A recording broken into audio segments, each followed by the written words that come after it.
തദ്ദേശം ചാനലിന്റെ പുതിയൊരു ലക്കത്തിലേക്ക് സ്വാഗതം.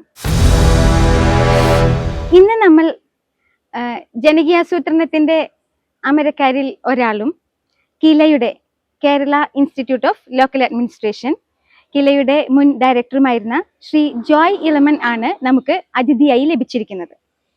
1996 ജനകീയാസൂത്രണം വന്നതോടുകൂടി തികച്ചും പുതിയ ഒരു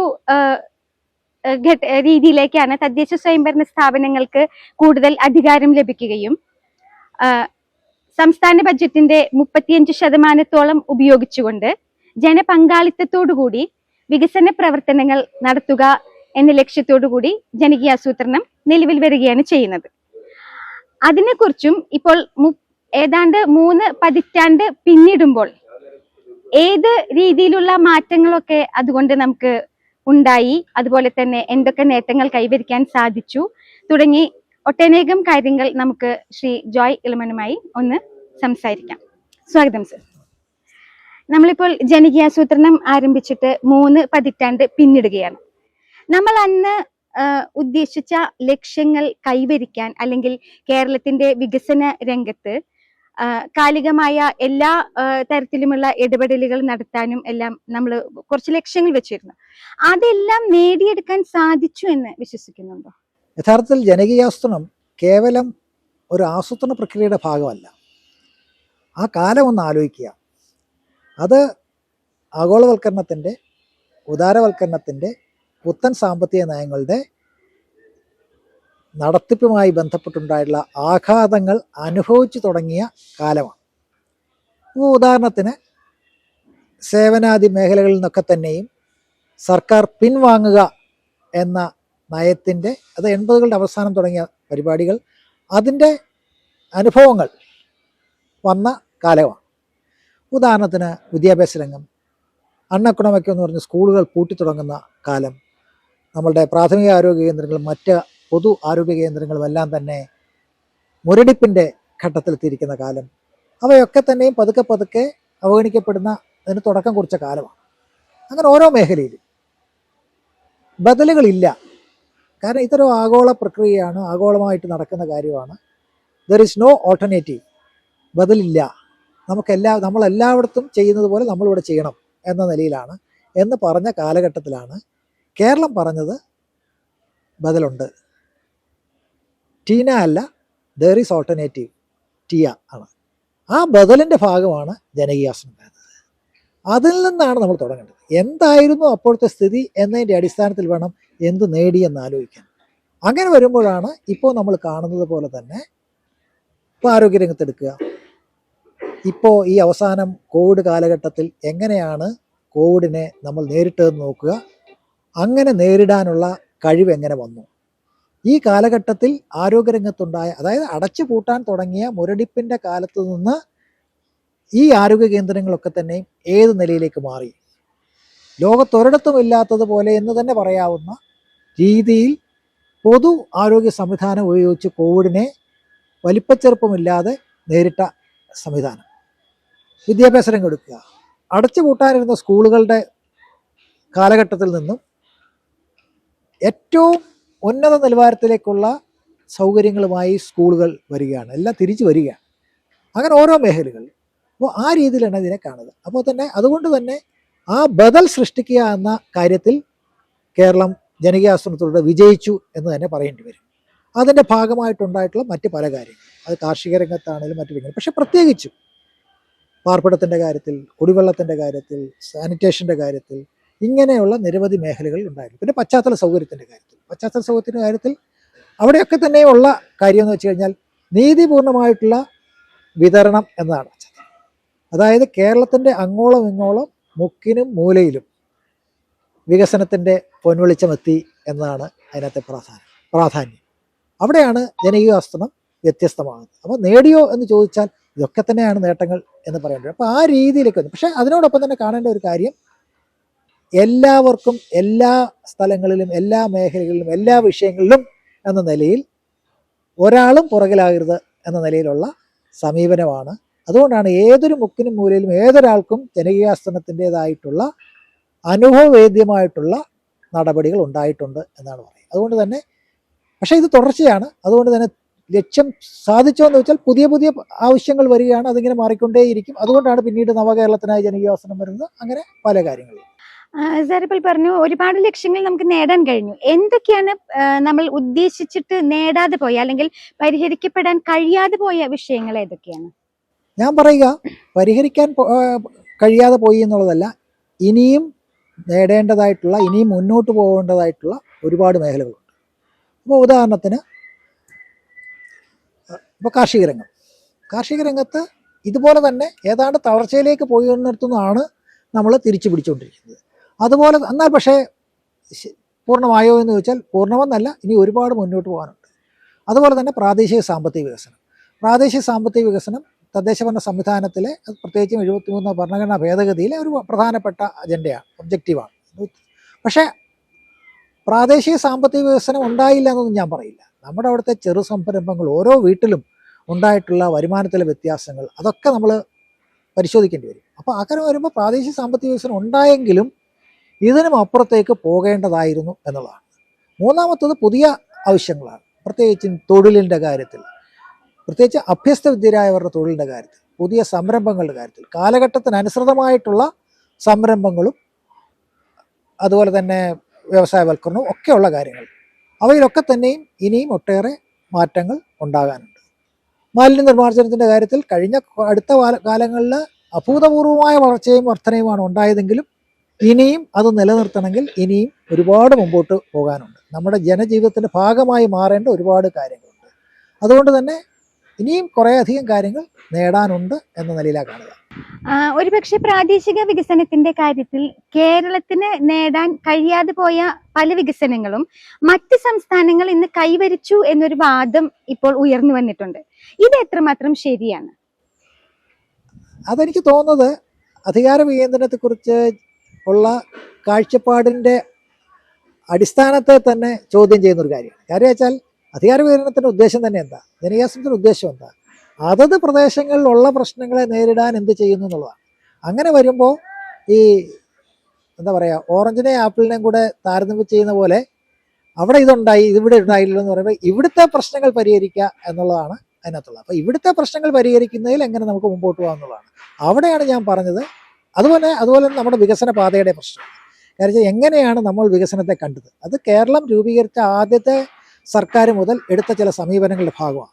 കാരണം വെച്ചാൽ നമ്മൾ പറയുമ്പോൾ ഞാൻ മുമ്പ് സൂചിപ്പിച്ചതുപോലെ തന്നെ എല്ലാവരെയും ഒരേ രീതിയിൽ മുമ്പോട്ട് കൊണ്ടുപോകുക എന്ന നിലപാടിൽ, ആ നിലപാടിൻ്റെ അടിസ്ഥാനത്തിൽ ഉണ്ടായിട്ടുള്ള മാർഗങ്ങൾ. അപ്പോൾ അതുകൊണ്ട് തന്നെ മറ്റൊരു സംസ്ഥാനത്ത് അത് നേടി അതുകൊണ്ട് ഇവിടെ അതുണ്ടായോ എന്ന ചോദ്യത്തിന് പ്രസക്തി ഉണ്ടെന്ന് തോന്നുന്നില്ല അധികാര വികേന്ദ്രണത്തിൻ്റെ പശ്ചാത്തലത്തിൽ.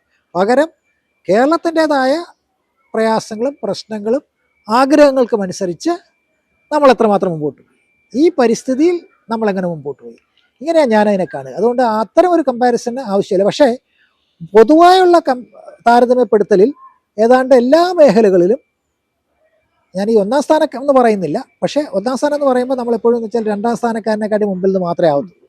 പക്ഷേ അതിന് പകരം എല്ലാ കാര്യങ്ങളിലും നമ്മൾ മുൻപിലോട്ട് തന്നെയാണ് പോകുന്നത് എന്നതും അത് ഇതിൻ്റെ പരിഗണനയിലുണ്ട് എന്നതുമാണ് അതിനകത്തെ പ്രസക്തമായ കാര്യം. നമ്മൾ ഇനി അടിയന്തരമായി ഇടപെടേണ്ട അല്ലെങ്കിൽ നമ്മൾ ഇനി അടുത്ത ഘട്ടത്തിലേക്ക് എന്തൊക്കെ വിഷയങ്ങളിലാണ് ഇടപെടേണ്ടതായിട്ടുള്ളത്?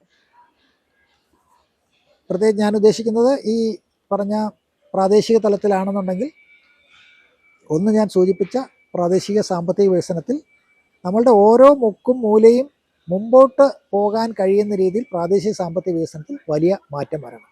അതിൽ അവർക്കുള്ള അനുയോജ്യമായ ജോലി ലഭിക്കുക എന്നത് പ്രധാനമാണ്. അത് അടുത്തും അകലെയും ഒക്കെ ആയിട്ട് ഏതൊക്കെ തരത്തിൽ ജോലി ലഭിക്കുക എന്നുള്ളതാണ്. അപ്പോൾ അതിനെന്ത് ചെയ്യാം എന്നുള്ളതാണ്. അപ്പോൾ പുതിയ സംരംഭങ്ങൾ വരും. അപ്പോൾ ഉദാഹരണത്തിന് ഞാൻ പറയാം, നമ്മളുടെ സംരംഭങ്ങളുടെ സ്വഭാവം മാറേണ്ടി വരും. മുമ്പ് ഇപ്പോൾ ഞാൻ ഈ ജനകീയാസനത്തിൻ്റെ കൂടെ എപ്പോഴും കൂട്ടിക്കാണുന്ന ഒരു കാര്യം, ജനകീയാസനം തുടങ്ങിയതിൻ്റെ 1 വർഷം കഴിഞ്ഞപ്പോൾ തുടങ്ങിയതാണ് കുടുംബശ്രീ. ഈ കുടുംബശ്രീയും അധികാര വികേന്ദ്രണത്തിൻ്റെതായിട്ടുള്ള തദ്ദേശഭരണ സ്ഥാപനങ്ങൾ തമ്മിൽ ഒന്നിച്ചുള്ള പ്രവർത്തനവും ഒക്കെ ഒരുപാട് ഗുണം ചെയ്തിട്ടുണ്ട്. അപ്പോൾ അവരിപ്പോൾ അന്ന് തുടങ്ങിയ സംരംഭങ്ങളല്ല ഇന്നത്തെ പ്രധാനപ്പെട്ട കാര്യം, മറിച്ച് ഈ അഭ്യസ്തവിദ്യരായിട്ടുള്ള ചെറുപ്പക്കാരികൾ, അവർക്ക് അനുയോജ്യമായ പുതിയ സംരംഭങ്ങൾ, തൊഴിലുകൾ, അതിലാണ് ഈ സ്റ്റാർട്ടപ്പ് പോലെയുള്ള കാര്യങ്ങളൊക്കെ വരിക. നമ്മുടെ ഓരോ തദ്ദേശ ഭരണ അതിർത്തിയിലും നിരവധി സ്റ്റാർട്ടപ്പുകൾ വരണം, നിരവധി ഇൻക്യുബേഷൻ സെൻറ്റേഴ്സ് വരണം, നിരവധി പുതിയ സംരംഭങ്ങൾ വരണം. അവ കൂടുതൽ തൊഴിൽ, ജോലി, അതും പിന്നെ പെട്ടെന്ന് കുറച്ച് ദിവസങ്ങൾക്കുള്ള തൊഴിൽ എന്ന നിലയിലല്ല, അതൊരു ജോലിയായിട്ട് അവരുടെ സന്ധാരണ മാർഗമായിട്ട് മാറാൻ കഴിയുന്ന രീതിയിൽ, ജീവിത നിലവാരം ഉയർത്താൻ കഴിയുന്ന രീതിയിലേക്ക് മാറണം. അതുപോലെ തന്നെ ആരോഗ്യരംഗത്തും ഒക്കെ തന്നെയും പുതിയ പുതിയ പ്രശ്നങ്ങൾ വരും, അവയൊക്കെ നേരിടാൻ കഴിയുന്ന രീതിയിലേക്ക് വളരേണ്ടി വരും. പിന്നെ കാർഷിക രംഗത്തും അതുമായി ബന്ധപ്പെട്ട രംഗങ്ങളിലും വലിയ മാറ്റം വരണം. അതിനാണ് ഈ തൊഴിലിൻ്റെ കാര്യത്തിലൊക്കെ ആയിട്ട് ഇതിനെയൊക്കെ കൂടെ കൂട്ടിച്ചേർക്കുന്ന ഒരുപാട് കാര്യങ്ങൾ വരണം. ഒറ്റയ്ക്കൊറ്റയ്ക്ക് ചെയ്യുന്നതല്ല. പിന്നെ നമ്മൾ നേരിടാൻ പോകുന്ന ഏറ്റവും വലിയ പ്രശ്നം ഇനി നോക്കേണ്ടതെന്ന് വെച്ചാൽ കാലാവസ്ഥ വ്യതിയാനമാണ്. കാലാവസ്ഥ വ്യതിയാനത്തെ നേരിടാനായിട്ട് ഉള്ള പ്രവർത്തനങ്ങൾ വേണം. അതുപോലെ തന്നെ ഒട്ടേറെ ദുരന്തങ്ങൾ പ്രാദേശികമായിട്ടും അല്ലാതെയും ഒക്കെ വരുന്ന ഒരു കാലം, അത് കാലാവസ്ഥ വ്യതിയാനമായിട്ട് കൂടെ കൂട്ടിച്ചേർത്താണ്. അവയൊക്കെ നേരിടാനുള്ള പ്രവർത്തനങ്ങൾ വേണ്ടിവരും. ഇതൊക്കെയാണ് ഈ വരാൻ പോകുന്ന ദിവസങ്ങളിൽ ആളുകളിൽ വരിക. പ്രത്യേകിച്ചും ജോലി അതിൻ്റെ പ്രധാനപ്പെട്ട ഒരു കാര്യമായി വരും. അപ്പോൾ അതിനെയൊക്കെ ആ വെല്ലുവിളികളെ നേരിടാൻ കഴിയുന്ന രീതിയിൽ ശക്തമാകേണ്ടി വരും നമ്മുടെ തദ്ദേശ ഭരണ സ്ഥാപനങ്ങൾ. അപ്പോൾ അത് ഇപ്പോൾ ചെയ്യുന്ന രീതിയിലുള്ള പ്രവർത്തനങ്ങൾ കൊണ്ട് മാത്രമാകില്ല, പുതിയ രീതിയിൽ ചിന്തിക്കേണ്ടി വരും, പുതിയ രീതിയിൽ പ്രവർത്തിക്കേണ്ടിയും വരും. ഇപ്പോൾ ഈ തൊഴിലില്ലായ്മ, അതുപോലെ തന്നെ ആ ഒരു പ്രശ്നം നമ്മൾ ഗൗരവമായി അല്ലെങ്കിൽ നിലവിലെ സാഹചര്യങ്ങൾ നമ്മളുടെ യുവാക്കൾക്ക് തൃപ്തികരമായ രീതിയിലുള്ള തൊഴിൽ നൽകുന്നുണ്ടോ എന്നുള്ള, കാരണം നമ്മൾ ഈ അടുത്തായി കണ്ടുവരുന്ന ഒരു രീതിയാണ് നമ്മളുടെ യുവതലമുറ വലിയ രീതിയിൽ തന്നെ മറ്റ് വിദേശ രാജ്യങ്ങളിലേക്ക് പഠനാവശ്യത്തിന് പോകുന്നത് തന്നെ അവർ ഭാവിയിലെ ഒരു തൊഴിൽ അവിടെ സ്വപ്നം കണ്ടുകൊണ്ടാണ്. അപ്പം ഇത്തരത്തിലുള്ള ഭൂരിഭാഗം നമ്മളിപ്പോൾ ഏതൊരു മേഖല എടുത്തു നോക്കിക്കഴിഞ്ഞാലും യുവതലമുറയിൽ ഭൂരിഭാഗം ആളുകളും മറ്റു രാജ്യങ്ങളിലേക്ക് പോകാനും അവിടെ തൊഴിലെടുക്കാനും ശേഷിച്ച ജീവിതം അവിടെ ജീവിക്കാനും ഒക്കെ ആഗ്രഹിക്കുകയാണ്. അപ്പൊ അതുകൊണ്ട് തന്നെ ഇത്തരം ഒരു സാഹചര്യത്തിൽ എങ്ങനെയാണ് നമുക്ക് ഈ ഒരു പ്രവർത്തനങ്ങളിലൂടെ അല്ലെങ്കിൽ തദ്ദേശ സ്വയംഭരണ സ്ഥാപനങ്ങൾക്ക് ഇതുപോലെയുള്ള കാര്യങ്ങളിൽ എന്തെങ്കിലും ക്രിയാത്മകമായിട്ട് ഇടപെടാൻ കഴിയുമോ, അല്ലെങ്കിൽ ആ യുവതലമുറയുടെ ക്രിയാത്മക ശേഷി നമുക്ക് ഇവിടെ തന്നെ ഉപയോഗപ്പെടുത്താനായിട്ട് എങ്ങനെയാണ് നമ്മൾ അവരെ ഒന്ന് കൺവിൻസ് ചെയ്ത് ഇവിടെ അത് മലയാളിയുടെ ചരിത്രം പരിശോധിച്ചാൽ എക്കാലവും നമ്മൾ മറ്റു രാജ്യങ്ങളിൽ പോയി ജോലി ചെയ്തവരാണ്. അത് തെറ്റാണെന്ന് കരുതുന്നവനല്ല ഞാൻ. പക്ഷേ ഇപ്പോഴത്തെ സ്ഥിതി എന്താ? ഇപ്പോൾ നമ്മൾ മറ്റ് പല രാജ്യങ്ങളിലും ഇല്ലാത്ത ഒരു സ്ഥിതിയിലേക്കാണ് പോകുന്നത്. അത് റിവേഴ്സ് മൈഗ്രേഷനാണ്. അതാണ് ഈ ഏറ്റവും അവസാനത്തെ ഘട്ടമെന്ന് പറയുന്നത്, റിവേഴ്സ് മൈഗ്രേഷനാണ്. കാര്യം ഇവിടെ ഇതിന് സാധ്യതയുണ്ട് എന്ന നിലയിലേക്കുള്ള തിരിച്ചറിവാണ്. അത് കഴിഞ്ഞ ഒരു 5-8 വർഷത്തിനിടെ ഉണ്ടായ വലിയ മാറ്റമാണ് ഈ റിവേഴ്സ് മൈഗ്രേഷനിലേക്ക് പോകാനുള്ളത്. പക്ഷേ നമ്മളിവിടെ ചെയ്യുന്നതിൽ ഇതെല്ലാം കൈകാര്യം ചെയ്യുന്നുണ്ട്. ഒന്ന്, വെളിയിൽ പോകണം, മെച്ചപ്പെട്ട വിദ്യാഭ്യാസമാണെങ്കിൽ പഠിക്കാൻ കഴിയണം, അതിന് സജ്ജരാകുന്ന രീതിയിൽ ഇവിടുത്തെ യുവതലമുറയെ വളർത്തിക്കൊണ്ടുവരിക എന്നുള്ളതാണ് ഒന്ന്. അവിടെ ജോലി കിട്ടുന്നെങ്കിൽ കിട്ടട്ടെ. അവിടെയൊക്കെയാണ് വിജ്ഞാന കേരളം പോലെ അവരുടെ നൈപുണ്യമാണ് നമുക്ക് പ്രധാനം. അപ്പോൾ വിജ്ഞാനം ഉപയോഗിച്ചുള്ള വിജ്ഞാന സമ്പദ്ഘടനയുടെ ഭാഗമായി വെളിയിൽ പോകാം, പഠിക്കാം, അതൊക്കെ ചെയ്യാം എന്നുള്ള ഒരു വശം. അപ്പോൾ അതിനെ ശക്തമാക്കുന്ന രീതിയിലുള്ള പ്രവർത്തനങ്ങൾ നടത്താം. 2, അങ്ങനെയുള്ള വിജ്ഞാനത്തെ തന്നെ ഇവിടെ തന്നെ ഉപയോഗിക്കാൻ കഴിയുന്ന രീതിയിൽ, അതാണ് ഞാൻ മുമ്പ് പറഞ്ഞ പുതിയ സംരംഭങ്ങളും പുതിയ പ്രവർത്തനങ്ങളും ഒക്കെ കൊണ്ടുവരിക എന്ന് പറയുന്ന അതൊരു വലിയ മേഖലയായിട്ട് വളർത്തിക്കൊണ്ടുവരിക. അതുകൊണ്ടാണ് അത് ഊന്നി പറഞ്ഞത്. ഇവിടെ തന്നെ വീടിനടുത്ത് ജോലി, വീടിനകത്ത് ജോലി പോലും പറയാവുന്ന രീതിയിൽ ഉള്ള കാര്യങ്ങളാണ് രണ്ടാമത്തെ കാര്യം. അപ്പോൾ ഇവിടെ കൂടുതൽ സംരംഭങ്ങളൊക്കെ വരണമെന്നുള്ളതാണ്. മൂന്നാമത്തെ ഒരു കാര്യം എന്ന് പറഞ്ഞു കഴിഞ്ഞാൽ, നമ്മൾ ഉദ്ദേശിക്കുന്നതിനും അപ്പുറം ഇവിടെ സാധ്യതകളുണ്ട്, വെളിയിലും സാധ്യതകളുണ്ട്. വെളിയിൽ സാധ്യതകളുണ്ടെന്ന് പറയുമ്പോൾ അവിടെയൊക്കെ തന്നെയും തിരിച്ചടികൾ നേരിട്ടുകൊണ്ടിരിക്കുന്ന കാലമാണ്. അപ്പോൾ നമ്മളെ സംബന്ധിച്ചിടത്തോളം ഇവിടെ സുസ്ഥിരമായ ഒരു വ്യവസ്ഥ ഉണ്ടാകുകയാണെങ്കിൽ നമുക്ക് ഇതിനെ നേരിടാൻ കഴിയും. അതിനു വേണ്ടിയുള്ള പ്രവർത്തനങ്ങളാണ് വേണ്ടി വരിക. അപ്പോൾ ഞാൻ പറയുക, ഇവിടുത്തെ കുട്ടികൾക്ക് വെളിയിൽ പോകാൻ കഴിയുന്ന എന്തുകൊണ്ടാണ്? നമ്മളുടെ വിദ്യാഭ്യാസ രംഗം, അടിസ്ഥാന വിദ്യാഭ്യാസ രംഗത്ത് നമ്മൾ വളർത്തിക്കൊണ്ടുവന്ന ഒരു വിദ്യാഭ്യാസ നേട്ടങ്ങളുണ്ട്. അതിൻ്റെ അടിസ്ഥാനത്തിലാണ് ഈ വെളിയിൽ പോയാലും പഠിക്കാനും ഒക്കെ കഴിയുന്നതെന്നുള്ളത്. അപ്പോൾ അതില്ലാത്ത ഒരുപാട് സ്ഥലങ്ങൾ നമ്മളിപ്പോൾ മുമ്പേ പറഞ്ഞല്ലോ, താരതമ്യപ്പെടുത്തലിൻ്റെ കഥകൾ പറഞ്ഞല്ലോ. അപ്പോൾ അങ്ങനെ പഠിക്കാൻ പോലും സ്വപ്നം കഴിയാത്ത ബഹുഭൂരിഭാഗം ചെറുപ്പക്കാരുമുള്ള ഒരു രാജ്യത്താണ് നമ്മളൊരു തുരുത്തായിട്ട് ഇങ്ങനെയും പോകാൻ കഴിയും, അതിനുള്ള വിജ്ഞാനം, അതിനുള്ള നൈപുണ്യം വളർത്തിക്കൊണ്ടുവരാൻ കഴിയും, അത് തദ്ദേശഭരണ സ്ഥാപനങ്ങൾ കുറച്ചുകൂടി ഊന്നൽ നൽകി പ്രവർത്തിച്ചാൽ കൂടുതൽ ശക്തമായിട്ട് ഉപയോഗിക്കാൻ കഴിയും. അത് വെളിയിലേക്കും അകത്തും രണ്ടിടത്തേക്കുമായിട്ട് കാര്യങ്ങളെ കൊണ്ടുവരാൻ കഴിയും. കേരളത്തിന്റെ ഒരു പ്രധാനപ്പെട്ട ഒരു സാധ്യത എന്ന് പറയുന്നത് ടൂറിസം മേഖലയ്ക്ക് ഒരുപക്ഷെ ആദ്യകാലം തൊട്ട് തന്നെ ടൂറിസം മേഖലയിൽ കേരളത്തിന് ഒരുപാട് പ്രാധാന്യമുള്ള ഒരു സംസ്ഥാനമാണ്. ഇപ്പോൾ അതിൽ അപ്പൊ എന്തൊക്കെയാണ് ഒരുപക്ഷെ ആ ടൂറിസം വികസനത്തിന്റെ ഭാഗമായി തദ്ദേശ സ്വയംഭരണ സ്ഥാപനങ്ങൾക്ക് എന്തൊക്കെ കാര്യങ്ങൾ കൂടുതൽ ചെയ്യാനായി കഴിയും, അല്ലെങ്കിൽ നമ്മുടെ ടൂറിസം മേഖല ഇന്ന് എവിടെ എത്തി നിൽക്കുന്നു, ഇനി ഏത് രീതിയിൽ നമുക്ക് അതിനെ കൂടുതൽ വികസനത്തിലേക്ക് എത്തിക്കാൻ കഴിയും? ടൂറിസം മാത്രമല്ല, ഒരുപാട് പുതിയ മേഖലകൾ തുറന്നു വരുന്നുണ്ട് പ്രാദേശിക തലത്തിൽ. പണ്ടും എല്ലാം ഉണ്ടായിരുന്നു, പക്ഷെ പുതിയ തലത്തിൽ വരുന്നുണ്ട്. അപ്പോൾ അവിടെയൊക്കെ തന്നെയും പ്രത്യേകിച്ച് ഇന്നത്തെ ഒരു പരിസ്ഥിതിയിൽ പിന്നെ നമ്മളുടെ ടൂറിസത്തിൻ്റെ സ്വഭാവമൊക്കെ മാറി. അതായത് പണ്ട് ടൂറിസം എന്ന് വിചാരിച്ചു കഴിഞ്ഞാൽ പിന്നെ വിദേശികൾ വരുന്ന ഒരു പരിപാടിയായിട്ടാണ് ടൂറിസത്തെ കണ്ടിരുന്നെങ്കിൽ ഇന്ന് അങ്ങനെയല്ല. ഇൻറ്റേർണൽ ടൂറിസം തന്നെ വളരെ ശക്തമായിക്കൊണ്ടിരിക്കുകയാണ്. കാര്യം നാട്ടുകാർ അങ്ങോട്ടും ഇങ്ങോട്ടും ഒക്കെ പോകും. അപ്പോൾ അതൊക്കെ വരുമ്പോഴത്തേക്കും നമ്മുടെ നാട് ഇത്രയും നല്ല ഒരു പ്രദേശമെന്ന നിലയിൽ ഗോഡ്സ് ഓൺ കൺട്രി എന്ന് പറയുന്നത് 2 or 3 ടൂറിസം ലൊക്കേഷൻസ് അല്ല, കേരളം മുഴുവൻ ഗോഡ്സ് ഓൺ കൺട്രിയുടെ ഭാഗമാണ്. അവിടെയൊക്കെയുള്ള സാധ്യതകൾ, അവിടെയാണ് ഒരുപക്ഷെ തദ്ദേശ സ്വയംഭരണ സ്ഥാപനങ്ങൾക്ക് വലിയ നിലയിൽ വളർത്തിക്കൊണ്ടുവരാൻ കഴിയുക. അതുവഴി ഒരുപക്ഷെ പ്രാദേശിക സാമ്പത്തിക വികസനത്തിലും വലിയ മാറ്റം. ഇപ്പം തന്നെ നിരവധി ഉദാഹരണങ്ങളുണ്ട്. ആ പ്രദേശം തന്നെ ഇതിൻ്റെ ഭാഗമായി ടൂറിസത്തിൻ്റെ ഭാഗമായിട്ട് ഉയർന്ന നിലവാരത്തിലേക്ക് എത്തിയ ഒരുപാട് സ്ഥലങ്ങൾ കേരളത്തിൽ തന്നെയുണ്ട്. അതിനെ കൂടുതൽ ശക്തിപ്പെടുത്താൻ, വിപുലീകരിക്കാനൊക്കെയുള്ള സാധ്യതകൾ തദ്ദേശ ഭരണ സ്ഥാപനങ്ങൾക്ക് ഉണ്ട്. ടൂറിസവുമായി ബന്ധപ്പെട്ടുകൊണ്ടൊക്കെ തന്നെ നമ്മൾ നേരിടുന്ന വലിയൊരു പ്രശ്നമാണ് ഈ മാലിന്യ സംസ്കരണം അല്ലെങ്കിൽ മാലിന്യ നിർമ്മാർജ്ജനം. അതിന്റെ ഒപ്പം തന്നെ സൗന്ദര്യവൽക്കരണം എന്നുള്ള ഒരു സംഗതി കൂടി അപ്പുറത്ത് ഉണ്ട്. ഇതെല്ലാം എത്രത്തോളം ഫലപ്രദമായി ഇവിടെ മാലിന്യ സംസ്കരണം എന്നുള്ളത് നമുക്ക് എത്രത്തോളം ആ രംഗത്ത് ഒരു പരിഹാരങ്ങൾ കാണാൻ കഴിഞ്ഞിട്ടുണ്ട്, അതുപോലെ തന്നെ സൗന്ദര്യവൽക്കരണം എന്ന് പറഞ്ഞ ആ ഒരു ഇതിലും നമുക്ക് എത്രമാത്രം ഒരു ലക്ഷ്യങ്ങൾ നേടിയെടുക്കാൻ കഴിഞ്ഞിട്ടുണ്ട്? ഒന്ന്, മാലിന്യ സംസ്കരണം അല്ലെങ്കിൽ ശുചിത്വം എന്ന് പറയുന്നത് തദ്ദേശ ഭരണ സ്ഥാപനങ്ങളുടെ മാൻഡേറ്ററി ആയിട്ടുള്ള അടിസ്ഥാനപരമായ ചുമതലകളിൽ പെട്ടതാണ്. പക്ഷേ അത് മുൻകാലത്തെ അപേക്ഷിച്ച് മാലിന്യ പ്രശ്നം വളരെ വലുതായി എന്നുള്ളതാണ്. കാരണം പ്രത്യേകിച്ചും നമ്മളൊരു ഉപഭോഗ സംസ്കാരത്തിൻ്റെ ഭാഗമായി മാലിന്യ പ്രശ്നം വളരെ വലുതായി എന്നുള്ളതാണ്. അതിനെ നേരിടുന്നതിൽ കുറച്ച് വീഴ്ച സംഭവിച്ചിരുന്നെങ്കിലും കഴിഞ്ഞ ഒരു 5 വർഷത്തിനിടയിൽ വലിയ മാറ്റമാണ് ഉണ്ടായിട്ടുള്ളത്. പ്രത്യേകിച്ച് നമ്മുടെ ഹരിതകർമ്മസേനയും ഒക്കെ ചേർന്നിട്ട് നടത്തിയിട്ടുള്ള പ്രവർത്തനങ്ങൾ വലിയ മാറ്റമാണ് ഉണ്ടായിട്ടുള്ളത്. പക്ഷേ അതിനെ നിലനിർത്തലാണ് പ്രശ്നം. ആ നിലനിർത്തൽ എന്ന് പറയുന്നത് നമ്മെ സംബന്ധിച്ചിടത്തോളം കേവലം മാലിന്യം കളക്ട് ചെയ്യുന്നതിൻ്റെതല്ല, മറിച്ച് ഉറവിടത്തിൽ തന്നെ അതെങ്ങനെ സംസ്കരിക്കുമെന്നുള്ളത്, അല്ലെങ്കിൽ മാലിന്യം ജനറേറ്റ് ചെയ്യുന്നതിൽ ഉള്ള നിയന്ത്രണങ്ങളടക്കം, സ്വയമുള്ള നിയന്ത്രണങ്ങളടക്കം, അതുപോലെ തന്നെ മനുഷ്യൻ്റെ ബിഹേവിയർ, പെരുമാറ്റത്തിൽ, മാലിന്യവുമായി ബന്ധപ്പെട്ട പെരുമാറ്റത്തിൽ ഉണ്ടാവേണ്ട മാറ്റങ്ങൾ സംബന്ധിച്ച് അങ്ങനെയുള്ള ഒരുപാട് കാര്യങ്ങൾ ഇനിയും നേടേണ്ടതുണ്ട്. പ്രത്യേകിച്ചും ടൂറിസം മാത്രമല്ല, നമ്മുടെ ജനജീവിതത്തിൻ്റെ ദൈനംദിന ജീവിതത്തിൻ്റെ ഭാഗമായി തന്നെയും മാലിന്യ നിർമ്മാർജ്ജനം ഒരു പ്രധാനപ്പെട്ട ഇതായിട്ട് വരേണ്ടി വരും. അപ്പോൾ അതിലുള്ള ശ്രമങ്ങളാണ് ഇപ്പോൾ നടന്നു വരുന്നത്. ഒരു ഘട്ടം നമ്മൾ വിജയകരമായി പൂർത്തീകരിച്ചെന്നുള്ള അഭിപ്രായക്കാരനാണ് ഞാൻ.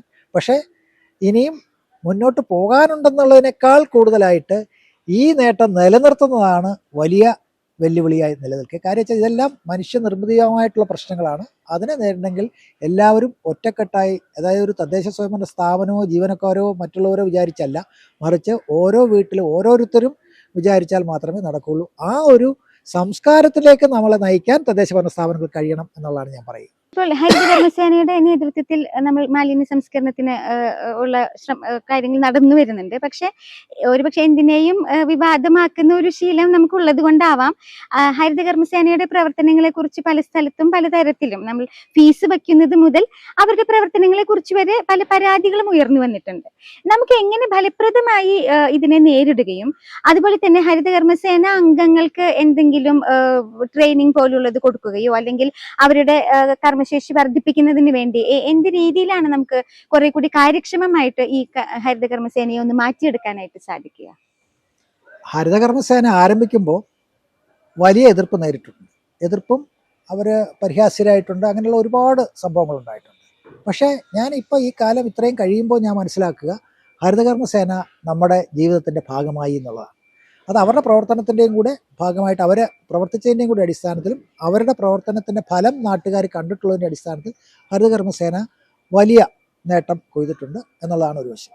2, അവർ ഹരിതകർമ്മസേന ഉണ്ടാക്കിയ മാറ്റം എന്ന് പറയുന്നത് കേവലം വേസ്റ്റ് കളക്ട് ചെയ്യാനുള്ള ആളുകളെന്ന നിലയിലല്ല, മറിച്ച് നമ്മുടെ നാട് വീട് ഒക്കെ തന്നെയും ശുചിയായി സൂക്ഷിക്കുന്നതിൽ, മാലിന്യമില്ലാതെ സൂക്ഷിക്കുന്നതിൽ നിർണായക പങ്ക് വഹിക്കുന്ന സേനാംഗങ്ങൾ എന്ന നിലയിൽ അവർ വളർന്നു എന്നുള്ളതാണ്. പക്ഷെ അവരെ ആ രീതിയിൽ കൂടുതൽ ശാക്തീകരിച്ച് വളർത്തിക്കൊണ്ട് വരേണ്ടതായിട്ടുണ്ട് എന്നുള്ളതാണ്. പിന്നെ അതിനകത്ത് ഇതിൽ നിന്ന് മറ്റ് മേഖലകളിലേക്ക് കൂടെ കടന്നു വരത്തക്ക, അതായത് മാലിന്യത്തിൽ നിന്ന് മറ്റ് മേഖലകളിലേക്ക് പോകത്തക്ക രീതിയിൽ അവരുടെ നൈപുണ്യം വർദ്ധിപ്പിക്കേണ്ട, അവരുടെ പ്രവർത്തന രീതി മാറ്റേണ്ട, അത് കൂടുതൽ പ്രൊഫഷണലൈസ് ചെയ്യേണ്ട ഒക്കെയുള്ള ആവശ്യങ്ങൾ വരുന്നുണ്ട്. അപ്പോൾ ആ രീതിയിലേക്ക് അവിടെയാണ് ട്രെയിനിങ് എന്ന് പറയുമ്പോൾ നമ്മൾ സ്ഥിരമായിട്ട് ക്ലാസ്സുകൾ കൊടുക്കുക എന്നുള്ളതല്ല അർത്ഥം. മറിച്ച് അവരുടെ നൈപുണ്യം വർദ്ധിപ്പിക്കുന്ന രീതിയിൽ പുതിയ മേഖലകളിലേക്ക് കടന്നു കയറാൻ കഴിയുന്ന രീതിയിൽ, വേസ്റ്റുമായി ബന്ധപ്പെട്ട് തന്നെ, മാലിന്യവുമായി ബന്ധപ്പെട്ട് തന്നെയാണ് പുതിയ കാര്യങ്ങളിലേക്കൊക്കെ തന്നെ പോകാൻ കഴിയുന്ന രീതിയിൽ നമുക്ക് എന്ത് ചെയ്യാം എന്നുള്ളതാണ് ആലോചിക്കേണ്ടത്. ആ രീതിയിൽ അവരെ പ്രൊഫഷണൽ ആയിട്ട്, അവരുടെ ഒരു പ്രധാനപ്പെട്ട ഒരു തൊഴിലായിട്ട് തന്നെ അംഗീകരിക്കപ്പെടുന്ന രീതിയിലേക്ക് അത് വളരണം. അതിൽ സമൂഹത്തിൻ്റെ അംഗീകാരം വളരെ പ്രധാനപ്പെട്ടതാണ്. ഒരു പരിധിവരെ ആ അംഗീകാരം അവർ നേടിയിട്ടുണ്ടെങ്കിലും സമൂഹത്തിലെ വളരെ പ്രധാനപ്പെട്ട ഒരു തൊഴിലാണ് ഇത് എന്ന് വ്യക്തമാക്കപ്പെടുന്ന രീതിയിലേക്ക് അവരെ വളർത്തിക്കൊണ്ട് വരേണ്ടതുണ്ട്. അപ്പോൾ അത് അവരുടെ നൈപുണ്യം വർദ്ധിപ്പിക്കുകയോ അവരുടെ വിജ്ഞാനം വർദ്ധിപ്പിക്കുകയോ മാത്രമല്ല, പൊതു സമൂഹത്തിന് ഈ ഹരിതകർമ്മസേന എന്നാൽ എന്താണ്, അവരുടെ സമൂഹത്തിൽ അവർ വരുത്തിക്കൊണ്ടിരിക്കുന്ന മാറ്റങ്ങൾ എന്താണ് എന്ന ബോധം കൊണ്ടുവരത്തക്ക രീതിയിലുള്ള പ്രവർത്തനങ്ങളിൽ കൂടെ നമ്മൾ പോകേണ്ടി വരും. 2015 ശേഷം എടുത്തു നോക്കുകയാണെങ്കിൽ കേരളത്തിൽ പലതരത്തിലുള്ള ദുരന്തങ്ങളെ നമ്മൾ നേരിട്ടു.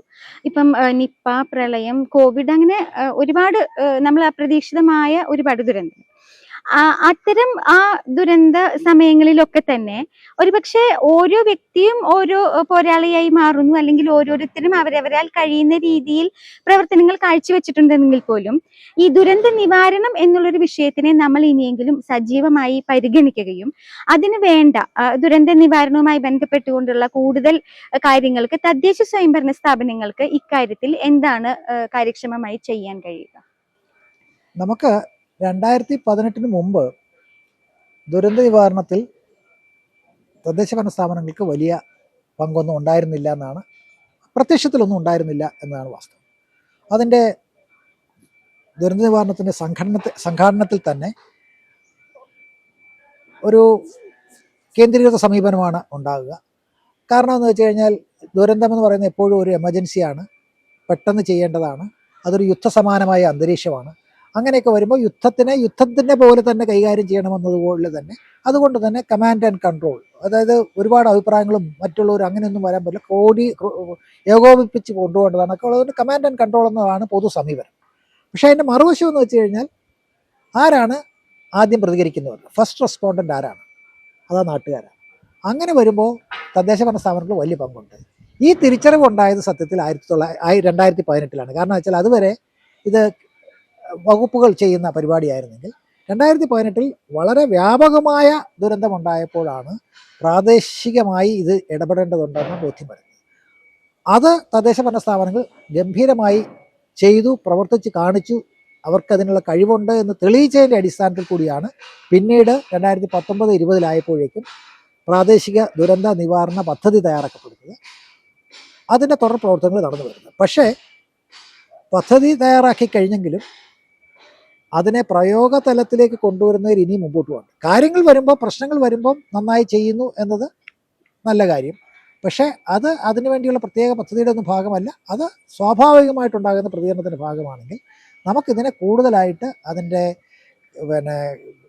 അതിൻ്റെ സയൻസിനെയും കൂടെ കൂട്ടിച്ചേർത്തുകൊണ്ട്, അതിൻ്റെ പ്രവർത്തന രീതിയിലൊക്കെ കൂട്ടിച്ചേർത്തുകൊണ്ട് തദ്ദേശഭരണ സ്ഥാപനങ്ങൾ കൂടുതൽ കഴിവുള്ളവരായി മാറേണ്ടതുണ്ട്.